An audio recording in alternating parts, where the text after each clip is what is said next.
सबका साथ सबका विकास हा मूलमंत्र घेऊन राष्ट्र प्रथम या धोरणानुसारच समर्पित भावनेनं रालोआ सरकार देशसेवा करत आहे असं प्रतिपादन पंतप्रधान नरेंद्र मोदी यांनी केलं आहे। राज्यसभेत राष्ट्रपतींच्या अभिभाषणावरील आभारदर्शक प्रस्तावावरील चर्चेला ते उत्तर देत होते। 2014 नंतर देशाला विकासाचं नवं प्रारूप पाहायला मिळालं। रालोआ सरकारच्या विकासाचं प्रारूप हे काँग्रेसच्या तुष्टीकरणाच्या प्रारूपासारखं नसून संतुष्टीकरणाचं प्रारूप आहे असं ते म्हणाले। देशाच्या जनतेनं आमचं विकासाचं प्रारूप समजून घेतलंय आणि त्याला समर्थन देखील दिलं आहे असं पंतप्रधानांनी सांगितलं। काँग्रेसकडून सबका साथ सबका विकास याची अपेक्षा करणंच मोठी चूक आहे अशी टीका त्यांनी केली। गेल्या दशकभरात सबका साथ सबका विकास ही भावना आम्ही तळागाळात रुजवली आहे याचे दृश्य परिणाम दिसू लागले आहेत असं ते म्हणाले। जहां तक कांग्रेस का सवाल है, उनसे सबका साथ सबका विकास इसके लिए कोई अपेक्षा करना मैं समझता हूं कि बहुत बड़ी गलती हो जाएगी।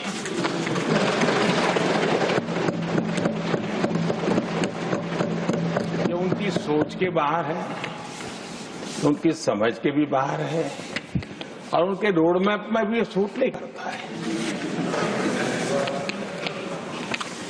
क्योंकि वो इतना बड़ा दल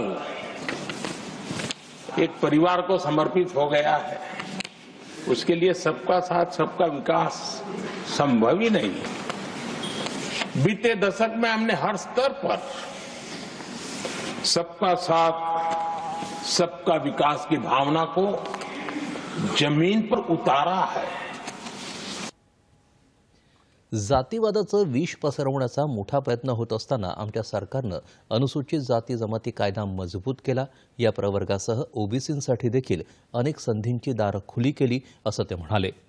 आरक्षणाविषयीची सत्य परिस्थिती समजून आम्ही हा प्रश्न सोडवण्याचा प्रयत्न केला असं ते म्हणाले। जब आरक्षण का विषय आया तो उसको एक तंदुरुस्त तरीके से समस्या के समाधान के लिए सत्य को स्वीकार करते हुए करने का प्रयास नहीं हुआ। हर चीज में देश में विभाजन कैसे हो, तनाव और सबका साथ सबका विकास के मंत्र की प्रेरणा से दिया कि हमने सामान्य वर्ग के गरीब को 10% आरक्षण दिया, बिना तनाव के, बिना किसी का छीन करके।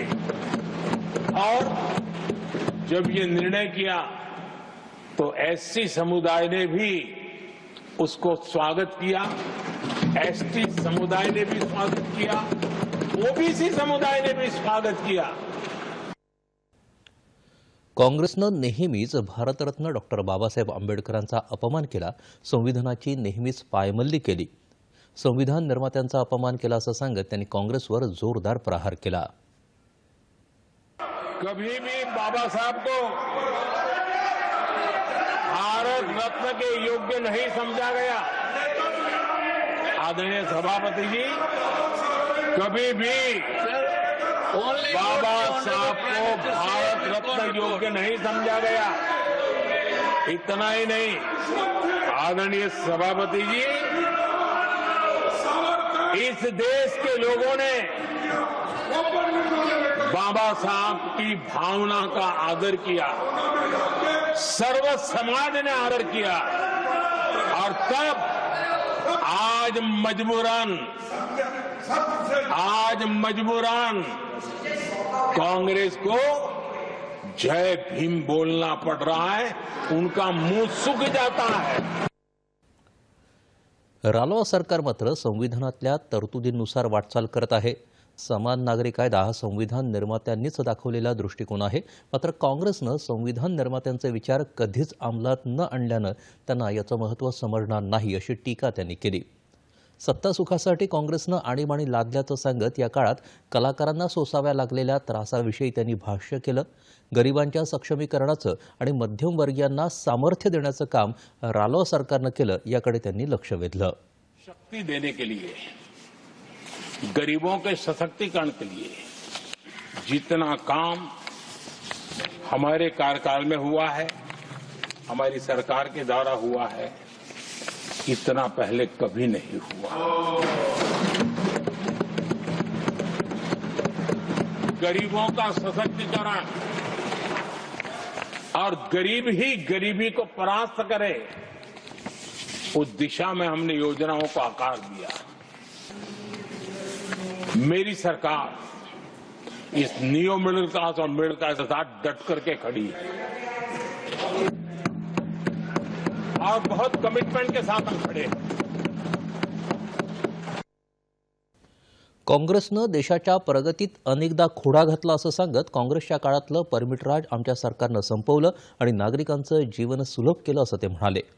गेल्या दशकभरात डिजिटल इंडियासाठी पावलं उचलली गेली नसती तर आज भारताची डिजिटल प्रगती इतकी झालीच नसती असं ते म्हणाले।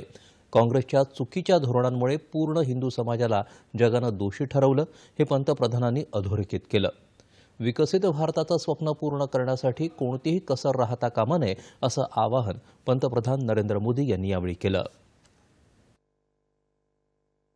कि हम विकसित भारत को आत्मसात करने के लिए कोई कमी हमारी तरफ से नहीं रहनी चाहिए।